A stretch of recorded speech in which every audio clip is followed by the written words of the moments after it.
streets about the consequences of ratting out drug dealers.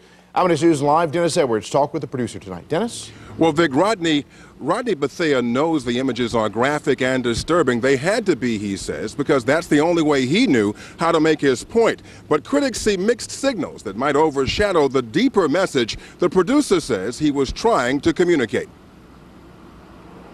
Stop Snitching 2 is supposed to be about criminals who tell on each other. Critics call the graphic DVD an endorsement of witness intimidation. In an exclusive on-camera interview with Eyewitness News, producer Rodney Bethea says the video exposes a troubling mindset. The lack of information, lack of hope, lack of opportunity, lack of education, it breeds a certain way of thinking.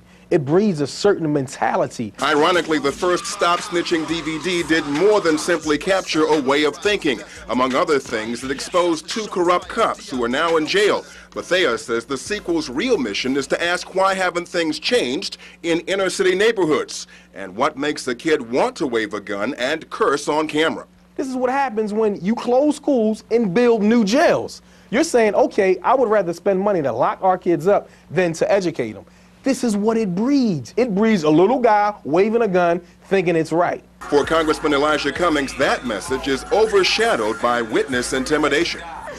That regular, everyday citizens are being harmed, and then when they're harmed, so often witnesses will not come to testify. Even though Bethea and prosecutors disagree on the impact of his DVD, they agree on one thing: the need to get to and help inner city teenagers and children.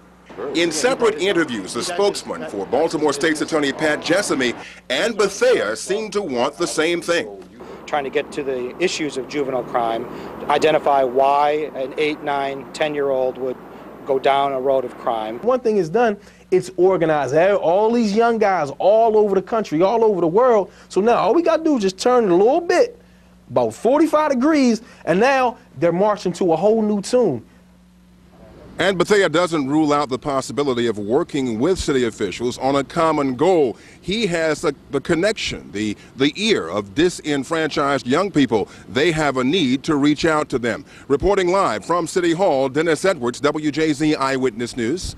Now, Vic, back to you. Thank you, Dennis. 2 beatings and a